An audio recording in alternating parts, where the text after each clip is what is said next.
guys, yung mga blessings sa inyo, no, meron talaga kayong chance na umunlad at umasenso. So, ito yung mga blessings nyo for 2026. Kasi may mga darating na mga kaperahan or maganda yung pasok ng kaperahan sa inyo. And kung alam nyo kung paano siya palaguin, kung nagbibigay kayo ng oras, atensyon, panahon, para palaguin yung mga income nyo, pwede guys, no? Kaya nga sabi ko, ikaw yung susi para mapalago mo kahit gaano kaliit ng sweldo mo guys, pero marunong kang mag-handle ng pera, nag-aaral ka ng tamang budgeting or money.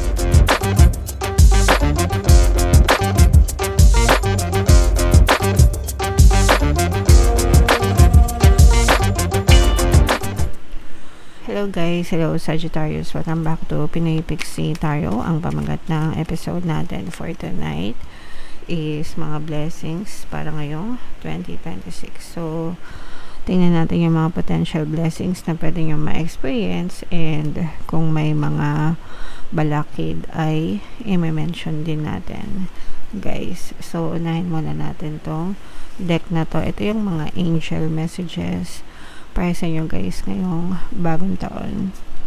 So, independent mga kapiksi, no? Masarap maging independent guys. Kasi kapag ka-independent kayo, meron kayong freedom mga kapiksi, no? And mas nagiging strong din kayo when you try to become independent. So, your independence is a foundation for your strength and success. Kapag kasi nagiging independent tayo guys, mas lalo tayong lumalakas. At saka malaki yung chance na sumakses. Kasi kapag independent ka, sarili mo lang yung aasahan mo. So, kapag nag-fail ka or nag-succeed ka, ikaw lang yung responsible doon, 'di ba? Kaya yung mga independent na tao, talagang nagsisikap sila kasi ayaw nilang mag-fail sa buhay nila mga kapiksi. Although, naintindihan ko naman, hindi lahat may kakayahan na maging independent guys. Kasi mahirap talaga. You do everything on your own guys, no? Pero masarap. So kung meron kayong kakayahan maging independent guys, do it mga kapiksi. Okay? And ito naman guys, ito yung kailangan na attitude nyo para pumasok yung blessings. Receptivity. Ibig sabihin ng receptivity guys, ready to receive, no? Allow yourself to receive. This will increase your intuition, energy, and the ability to give to others. So, kapag receptive kayo guys, handa, no? Pag receptive ka nun, handa sa pagtanggap ko. Mapapansin nyo itong image na to sa taas, diba? Para siyang nakaganon. So, para malagay yung sarili nyo sa receptive state guys, palagi kayo magpasalamat, no? Palaging magpasalamat guys. Araw-araw kayo sinasabi sa inyo. And the more na nagpapasalamat kayo, kahit gaano kaliit, kahit gaano kalaki yung mga blessings, talagang lalong dadating yung blessings sa inyo. Meron akong secret na affirmation guys. Sa inyo ko lang i-share, no? So, yung secret na affirmation na palagi kong sinasabi guys is, thank you God, thank you universe, for all the blessings that you're giving me. Can you please give me more, no? Diba? So, you're nagpapaabot ka ng pasasalamat, and then you're asking for more, and that's fine because the universe wants us to ask kung ano talaga yung gusto natin. So parang nilalagay mo yung sarili mo sa state na you already have what you want kasi grateful ka, and you are ready for more blessings. Okay? So, sa inyo ko lang yung sinabi guys. Sagittarius lang, and dito lang sa video na yon. So, pwede nyo yan idagdag sa affirmations nyo, sa prayers nyo. Thank you God, thank you universe for all the blessings. Can you please give me more? Okay? So, gawin nyo yung bahagi ng affirmations nyo, mental diet nyo. Talagang lalong papasok yung mga blessings sa inyo, mga kapiksi. I-comment nyo na rin sa comment section. Secret lang natin yan guys, okay? Okay, and another message para sa inyo guys, no? You and your loved ones are safe and spiritually protected. So, lahat tayo guys ay may mga anghel gabay, no? Or mga spirit guides And ang number one role nila or ang role nila sa buhay natin is gabayan tayo, protektahan tayo, and tulungan tayo sa panahon ng ating mga pangangailangan, guys. Okay? So magdasal lang kayo mga kapiksi, and palagi kayong tutulungan and gagabayan ng inyong mga anghel gabay. So comment down below if naka-resonate kayo sa mga message natin, Sagittarius. So shuffle ko to, guys. Habang sinashuffle ko to, panoorin nyo muna yung video natin regarding sa ating paano mag-manifest ng abundance video course. Kapiksi, sawa ka na ba sa mga struggles at hirap sa buhay mo? Masipag ka ba at masikap sa buhay ngunit hindi ka pa rin umaasenso? Ilang beses ka na bang nag-attempt magnegosyo at mag-invest pero palagi ka pa rin nalulugi? Sa pagkakataon na ito ay maaaring may subconscious beliefs ka na nagiging balakid sa iyong pag-unlad at pagyaman. Introducing, paano mag-manifest ng abundance video course.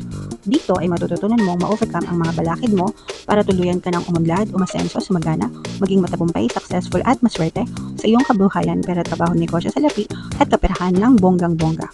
Dali, mag-send na ng email sa pinoypixie@gmail.com at simulan na ang iyong pagyaman ngayon. Alright, so sa lahat na gusto mag-avail ng course, guys, meron tayong paano mag-manifest ng abundance video course, paano mawala ang third party, at magkaroon ng harmonious na relationship, paano pabalikin si ex or vice breakup. Sa mga interesado, guys, mag-send lang kayo ng email sa pinoypixie@gmail.com. And sa mga naghahanap, guys, ang pampaswerte na lucky charms or lucky bracelet, aventuring tsaka citrinyo, recommended ko ito yung sample, guys. May makikita kayong mga link sa description box. So, Sagittarius, kayo ay na-represent ng King of Wands. Ito yung ating blessings, energy, mga kapiksi. So, eto, guys, this is, babasahin natin both negative and positive kasi yung mga negative, guys, yun yung mga balakid na pwede nyong ma-experience. Meron ditong presence ng water sign, Cancer, Pisces, Scorpio. For some of you, maaring may water element kayo sa inyong natal chart or you may be dealing with other water signs. So, ito, guys, this is a reminder, no? Sa mga tamad, mga kapiksi, hindi ko naman sinasabing tamad kayo, pero kung tinamaan kayo, this message is for you. Sa mga tamad na hindi nagsisikap, mga kapiksi, ito yung mga balakid sa mga blessings niya, guys, kasi yung iba sa inyo parang you're always relying on others, kaya siguro lumabas yung pagiging independent na mensahe para sa inyo. So parang sinasabi dito na huwag kayong umasa sa ibang tao pagdating sa pag-asenso at pag-unlad ng buhay nyo, kasi ikaw ang susi, no? Sometimes nasa paligid mo lang yung susi para sa kasaganaan, pero dinededma nyo, lalo na pagdating sa mga opportunities. Yung iba sa inyo, guys, parang gusto nyo easy money, no? Easy money. And hindi gano'n, no? Life is not like that, guys, no? Unless talagang pinanganak kayo na mayaman kayo, di ba? Mayaman yung lahi nyo, mayaman yung angkan nyo. Then, easy money kayo habang tumatanda kayo. Pero sa mga karaniwang tao na kagaya natin, di ba? Most of us, namula tayo sa kahirapan, mga kapiksi. And nasa iyo, ikaw yung magiging susi para umunlad at umasenso yung buhay mo, para yumaman ka. Hindi mo kailangan, kumbaga parang kahit hindi ka pinanganak sa angkan ng mayayaman, pero kung ginagawa mo ang lahat para yumaman, umunlad, umasenso, kayang-kaya mo, no? So don't give up, don't lose hope, kumbaga. And i-avoid nyo yung mga easy money kasi madalas doon na maraming nai-scam, guys, doon sa mga easy money na tinatawag. Instead, be responsible, no? Maging responsible ka, maging independent ka. You're stronger than you think you are, mga kapiksi. And kailangan mo lang ng konting confidence ba, konting tulak, no, sa sarili mo para mangyari yung mga bagay na gusto mo. Okay? Alright, so yun yung nakikita nating balakid. Kasi, guys, yung mga blessings sa inyo, no, meron talaga kayong chance na umunlad at umasenso. So, ito yung mga blessings nyo for 2026. Kasi, may mga darating na mga kaperahan or maganda yung pasok ng kaperahan sa inyo. And kung alam nyo kung paano siya palaguin, kung nagbibigay kayo ng oras, atensyon, panahon, para palaguin yung mga income nyo, pwede guys, no? Kaya nga sabi ko, ikaw yung susi para mapalago mo kahit gaano kaliit ng sweldo mo guys, pero marunong kang mag-handle ng pera, nag-aaral ka ng tamang budgeting or money handling, financial handling, pwede mong mapalago itong kabuhayan nyo guys. Kung alam nyo yung success stories nung kababayan natin na ice candy, nagtinda ng ice candy, ilang beses na siyang na feature sa TV, di ba? 25 pesos lang yung kanyang puhunan pero napalago niya, di ba? Hanggang sa nagkaroon na siya ng ice candy na business and million na yung pera niya or kayamanan niya. So that's the power of taking charge of yourself guys, no? So yeah, mga kapiksi, yan yung mga blessings sa inyo, may chance na lumago. Yung iba sa inyo guys, may chance na ma-promote, no? Or tumaas yung sahod. And kung lilipat kayo ng company, mga kapiksi, ng trabaho, maaaring mas malaki yung potential dun sa panibagong company na malipatan nyo guys, okay? And maganda din, blessed din kayo sa relationship mga kapiksi. This is more on family relationship. Sila yung blessing nyo, sila yung inspiration nyo guys, and maaaring madagdagan pa yung inyong family, pwedeng extended family, pwedeng magkaroon kayo ng asawa, manugang or bagong baby, pero madadagdagan pa yung family nyo guys, and yan ay additional blessings para sa inyo ngayong 2026, okay? So i-mind nyo na yan guys, yung pag-unlad, paglago, pag-asenso, guys. Ayan, so nakikita natin na may mga bagong opportunities pa guys na maaaring dumating and maaaring yung mapalago mga kapiksi. Pero ito guys, avoid overthinking, avoid stress, guys, i-avoid nyo yung anxieties. Ito yung mga balakid sa blessings, no? Number 1, balakid yung stress, yung worry, yung pagrereklamo guys, no? So medyo iwasan nyo mag-overthink mga kapiksi. Kung mag-overthink kayo, dapat mag-overthink kayo positively, wag sa negative, okay? Para positive lang din yung maramdaman nyo na resulta guys, okay? And ito, no, may mga bagong opportunities pa na dadating sa inyo. Itong mga bagong opportunities na to mga kapiksi, mapapalago nyo yan next year, and magdadala pa yan ng more money, more blessings, more income sa inyo guys ngayong 2026, okay? So pagdating sa mga blessings guys, parehas blessed kayo sa pag-ibig, sa love, at saka sa kaperahan guys, okay? Sa mga bagong opportunities. So make sure na alagaan nyo itong mga opportunities na to para talagang kumobra kayo, pumaldo kayo guys ngayong 26 mga kapiksi, okay? So ayan guys, so nakikita natin na may mga bagong kontrata, mga bagong offer, no? Mga bagong project, guys, depende kung ano yung inyong source of income mga kapiksi. Yung duda nyo guys, ito yung mga doubts and fears nyo, again, maaari maging balakid sa mga blessings nyo. So kailangan confident kayo sa sarili nyo, kailangan naniniwala kayo guys, no? You can be, do, and have anything that you want in your physical reality, mga kapiksi, basta focus lang kayo ng attention guys, okay? And magiging maayos din yung inyong kalusugan, blessed din yung inyong health guys. Pero syempre guys, pagdating sa health, no, palagi kong sinasabi sa inyo na always magpakonsulta sa mga manggagamot, sa mga doktor, sa mga professional para ma-diagnose ng tama yung inyong karamdaman and mabigyan kayo ng tamang lunas mga kapiksi. But overall, napakaganda ang reading nyo. May mga balakid, yes, pero kailangan nyo lang i-overcome yung mga balakid na yun. Pero kung walang mga balakid guys, maganda yung inyong energy sa pera at saka sa love life Sagittarius. Okay? Alright. So, i-mind nyo na yung mga blessings na yan, mga kapiksi, sa comment section. So, bunod lang tayo ng additional na mensahe.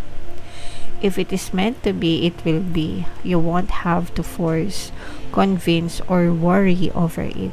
Let it flow, let it be, let it come to you.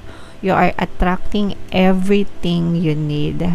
Trust the timing of your life. So guys, no, palagi ko nga sinasabi sa inyo, whatever you focus on, manifest. Whatever you focus on, you attract, no? So, it's either mag-focus kayo sa positive, mag-focus kayo sa negative. Either way, pwedeng-pwede nyo ma-attract sa buhay nyo. Kaya, you always have to be very careful of what you are focusing on. Yun lang yung kailangan nyong maging maintindihan. Yun lang talaga. Anong ifo-focus ko today? Saan ako magfo-focus today? Anong iisipin ko today? Diba? Anong pagbubuhusan ko ng attention today? Every single day, mga kapiksi. Hanggang sa maging autopilot na siya, maging automatic na sa isip nyo. Sa simula, especially when you're new to manifesting or when you're trying to change your life, kasi pwede nyo mabago yung buhay nyo kung puro nega kayo, puro problema kayo. Syempre, kailangan nyo munang baguhin yung mga pattern of thoughts nyo, yung habits nyo, yung ugali nyo, yung routine nyo, diba? Kung araw-araw nega kayo, syempre, kailangan baguhin nyo yun. Araw-araw magpaka-positive kayo. Araw-araw magpaka-positive kayo. Araw-araw magpaka-positive kayo hanggang sa masanay na kayo. Pag nasanay na kayo, mga kapiksi, nag-autopilot na yan, no? Nag-autopilot na yan. Kasi hindi nyo na maiisip yung nega dahil sanay na kayo sa positive. Kaya mag-autopilot na yan and yung buhay nyo, masusustain nyo yung masagana, masaya, and yung positive life, mga kapiksi. Sa simula lang naman yung mahirap kapag puro kanigahan kayo. Okay? So, always remember, you attract everything that you focus on, whether positive or negative. Kaya palagi kayong magpaka-positive, guys. Okay? Alright, sana naintindihan nyo. Happy New Year! Happy 2026, guys! Abangan nyo yung ating bagong subliminal.